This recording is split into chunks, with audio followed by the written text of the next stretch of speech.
Всем привет! В этот чудесный солнечный день мы снимаем обзор на Kawasaki Super Sherpa KL250G. В этом видео мы разберем его техническое состояние, немножко на нем прокатимся, посмотрим, на что хватает его мощности, да, и опишем свои ощущения, как обычно. Погнали! Но начнем мы, как обычно, с его внешнего состояния. То есть видно, что на баке практически отсутствуют коцки, есть кое-какие царапины, есть какие-то потертости на пластике, но это все минимально. То есть если хотите посмотреть более развернутый технический обзор, ссылка будет в описании.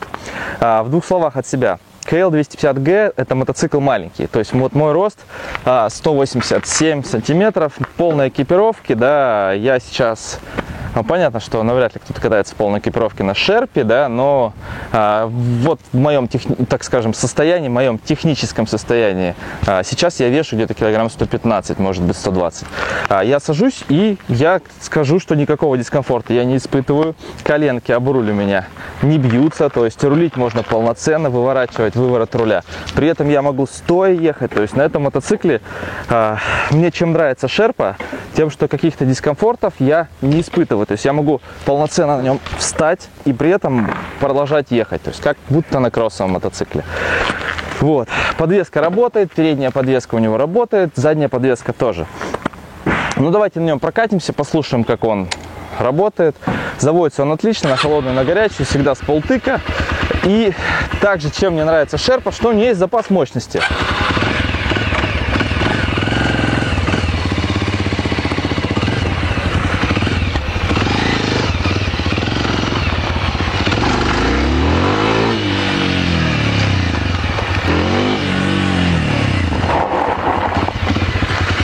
То есть эта Шерпа, она прям рвет с места. При этом, при всем, у нее стоят сейчас родные передачи, да, для езды по пересеченной местности. Сейчас я попробую посмотреть, сколько там зубьев. 43. Сейчас здесь установлено 43 зуба. О чем это нам говорит? О том, что есть отличнейший потенциал к тому, чтобы поставить 51-52 зуба. У вас будет максимальная скорость ниже, но будет жесткая тяга, это будет такой, сказать, болотоход. То есть смотрите, пожалуйста, ускорение. Первая передача на 43 зубьях задней звезды.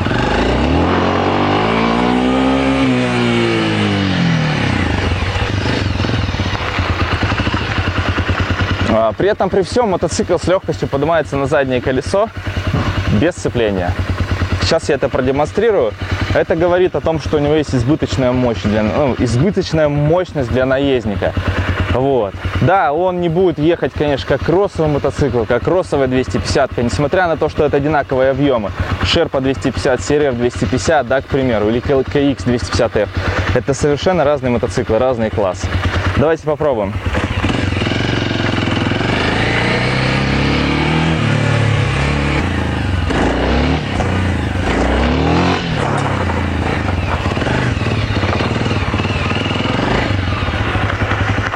Это я, получается, пробовал сейчас поднять мотоцикл на заднее колесо без сцепления. Без сцепления, да, можно сказать, не садясь на самый хвост, вот так, просто сидя на сидушке. И он отлично поднимается.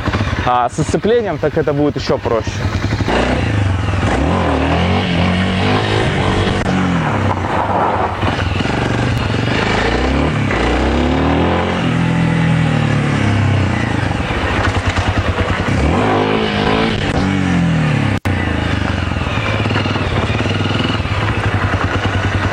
Так что если вы рассматриваете KL250G для станта, да, то этот мотоцикл тоже подходит. Я видел много видео в интернете, где люди на них проезжают огроменные расстояния на заднем колесе.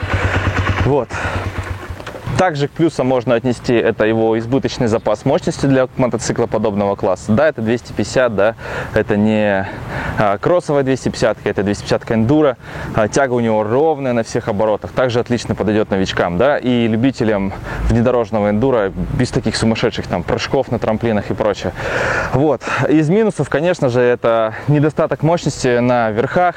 Ну, нет такой мощности подрывной, как на кроссовом мотоцикле. Зато тут же идут и плюсы. У него идет плавный плавный газ, то есть нет такого, что чуть открыл газа, он сразу дергает. Нет, он плавный, то есть чуть-чуть открыл, больше газу, и вот это вот где-то вот расстояние карбюратора, так скажем, выставлено практически на весь ход кисти вашей, то есть вы можете контролировать полностью подачу газа.